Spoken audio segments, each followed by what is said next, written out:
MSP ROIs really don't matter.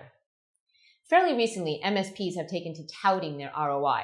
Admittedly, we ran with this fad as well. At one time, we even had an ROI calculator available to users on our site. It wasn't very popular as it was very rarely used. And once we pulled away from the trees, we saw the forest for what it was.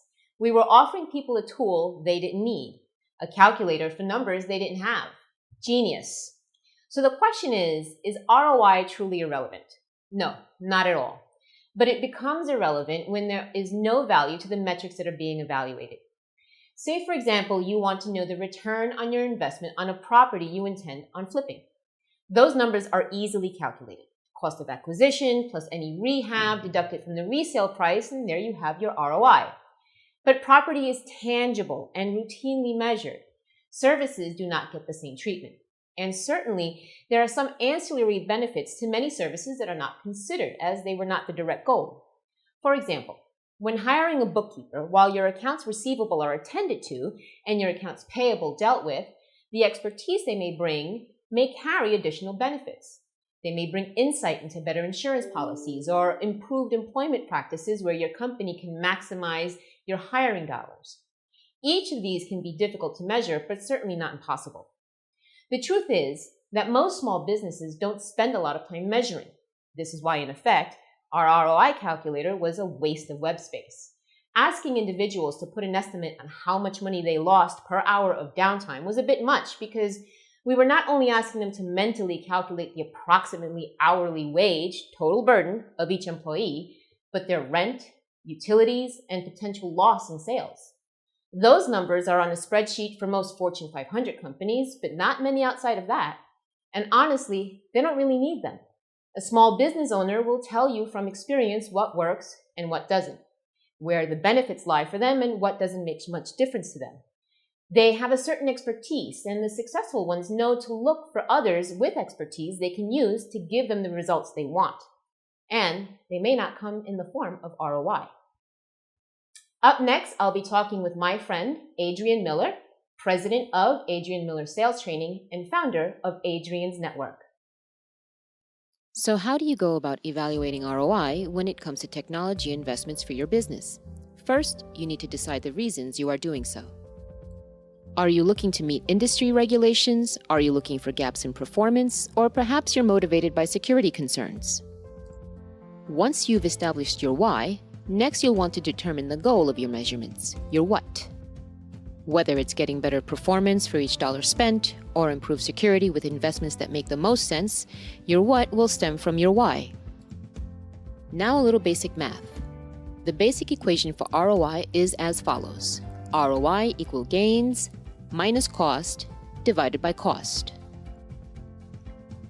The cost is easily identified as what you pay either in goods or services purchased or salary paid. Very simple. The gains you will determine from your why and what. There are several types of gains. Gains can exist in the form of offering enhancements, meaning an IT investment that gives you the ability to offer new product or services which will increase your revenue. Another type of gains comes in the form of reductions, both cost and capital. Cost reductions can mean an investment that will reduce cost, though not necessarily eliminate them. Like moving to a hosted VoIP service, while you still have to pay for high-grade internet service, it's less than the cost of traditional phone lines. Avoidance is another type of gains. Again, this means both cost and capital. Avoidance, of course, means the complete elimination of cost or capital. This is easier said than done, but with many cloud solutions, capital avoidance is often achieved. When moving your email to the cloud, you are avoiding the cost of a new server or any new hardware or software. While cost avoidance is usually not so absolute, it can be measured in reduced support issues and increased productivity. So remember, establish your why, your what, and then your gains, and find your costs. Then plug in the numbers and voila! There you have your IT investments ROI. Hi, and welcome back. Today I'm joined by my friend Adrian Miller. Adrian Miller is president of Adrian Miller Sales Training and founder of Adrian's Network. Welcome, Adrian. Thank you for having me. So tell us a little bit about what you do and who you do it for. Okay.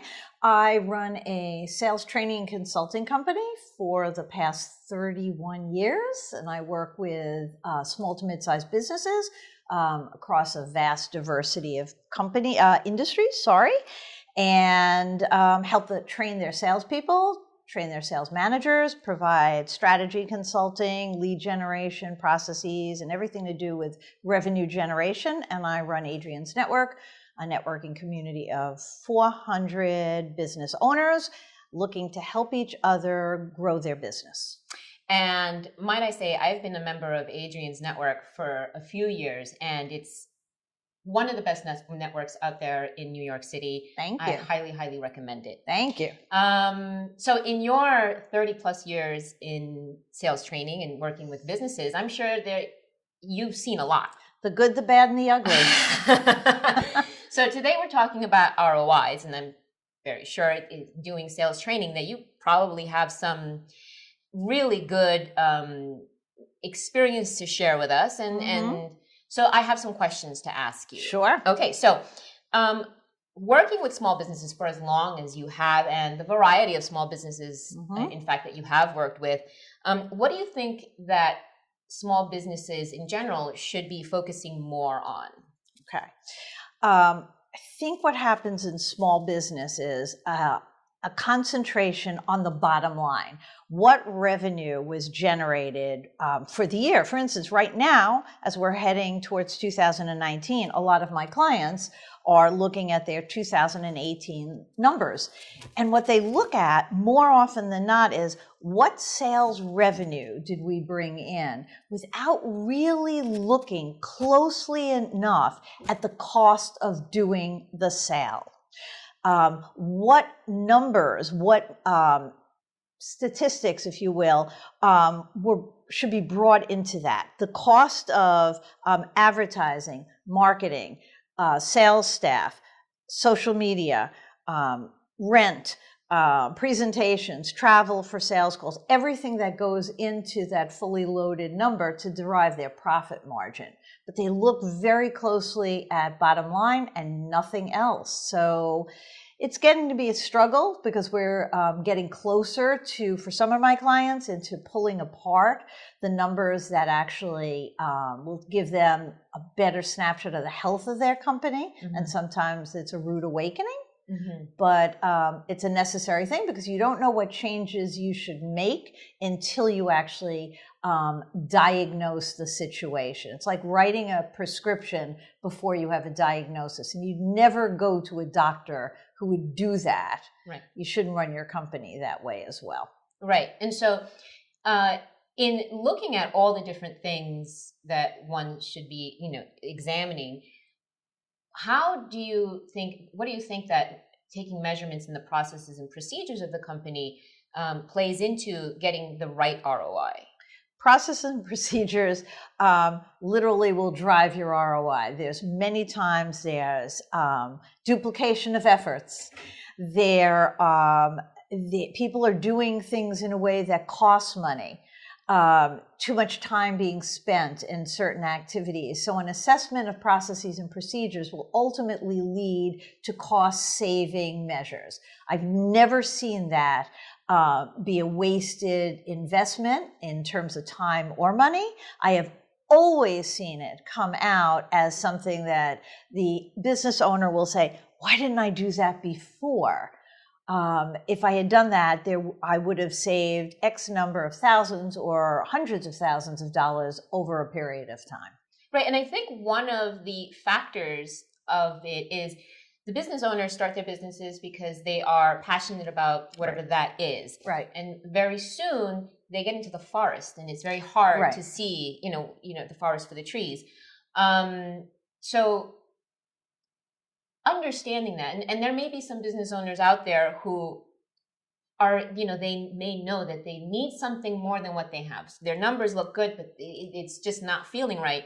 What should business owners do to maybe start getting the numbers that they may not even be aware they should have? Sure. I think most business owners have a CPA, have an accounting firm they're working with, and hopefully their accounting firm is doing some of this. Not always, but hopefully they are. Their internal finance people, controllers, CFOs.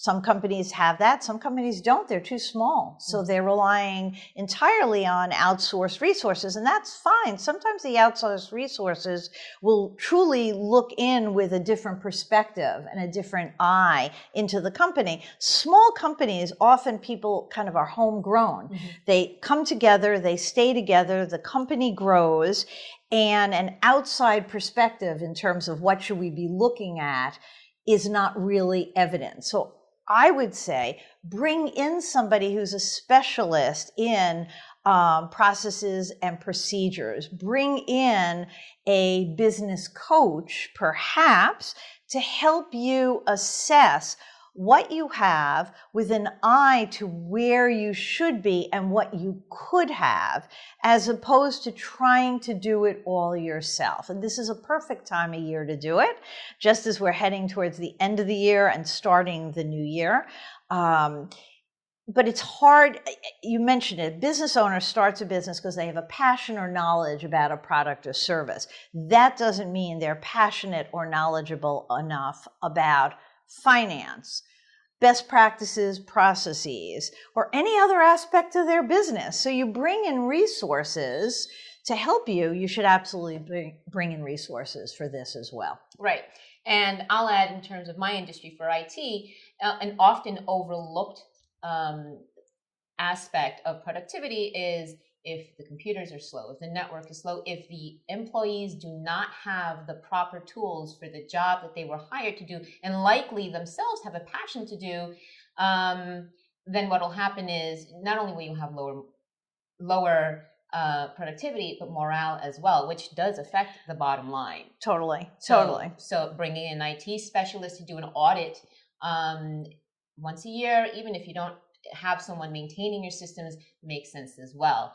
Now, going into your area of expertise, what should a business, let's say if they're looking to improve their sales, what should they really be looking for in terms of measurements or things that they are watching in order to improve that ROI on their sales? Sure. So with sales, again, a lot of people look at, salesperson A, salesperson B, what's the bottom line? What did they bring in? I always look at productivity too. I start with productivity before I actually get to results, because I need to see that there's a scope of output and energy and effort being put towards making sales. Someone says, well, this person isn't bringing in enough sales. And then I need to see, well, how many leads did they follow up on? How many leads did they generate?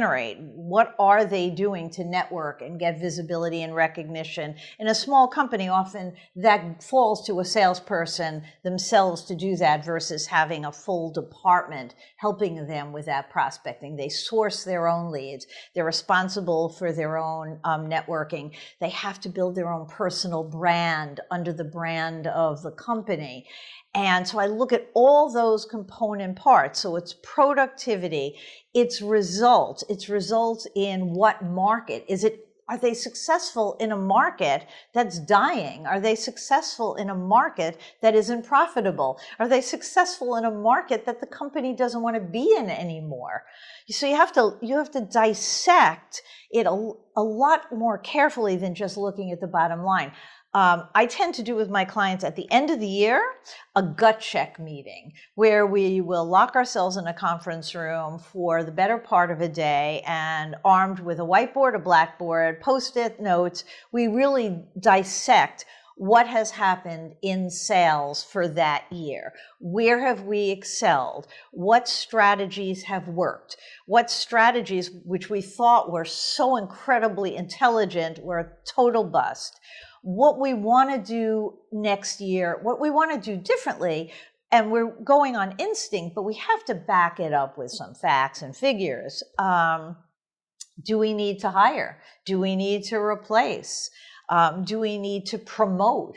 What's the morale of the sales force?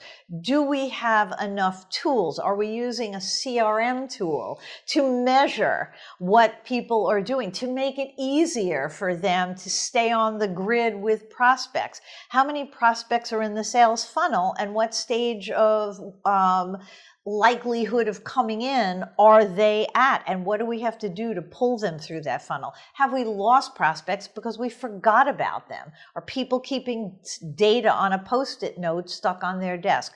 All of those things, and getting incredibly, hate to use a kind of cliche word here, but getting very granular and walking away with an action plan for 2019, because if we don't have action steps to come out of that meeting, that was a very nice feel-good meeting, but nothing's happening. Right. We're going to be in the exact same place next week, next month, and maybe even next year. So you have to have at least 3 to 4 action steps after that kind of meeting, with a timeline and itemization of who's responsible for making this work. Those things are important. Also, if it doesn't have a timeline, it doesn't get done. If it doesn't have someone responsible for it, it definitely doesn't get done. Right.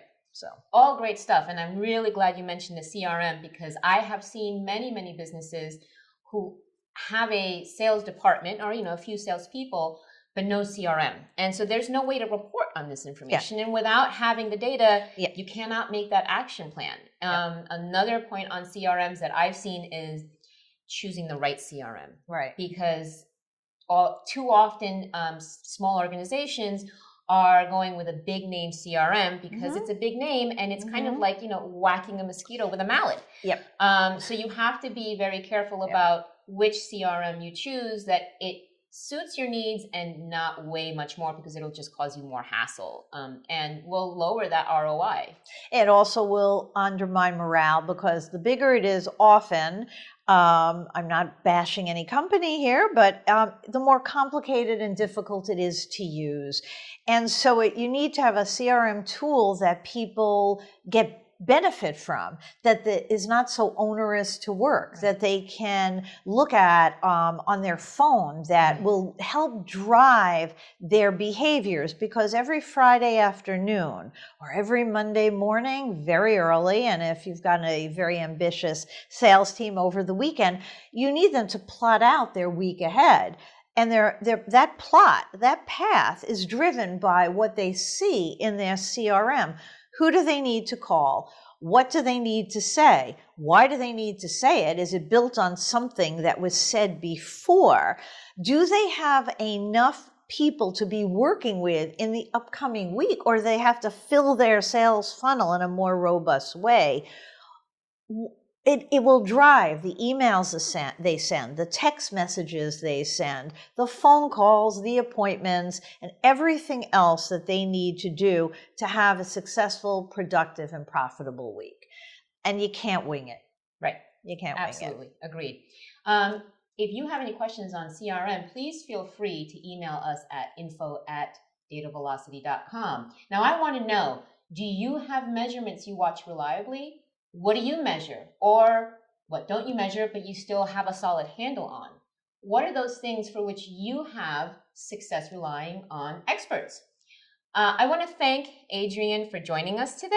Thank you. And I'd like to hear what you have to say on this topic. So tweet us at Data Velocity, or me at Minchala. I will have Adrian's contact information in the information for this video.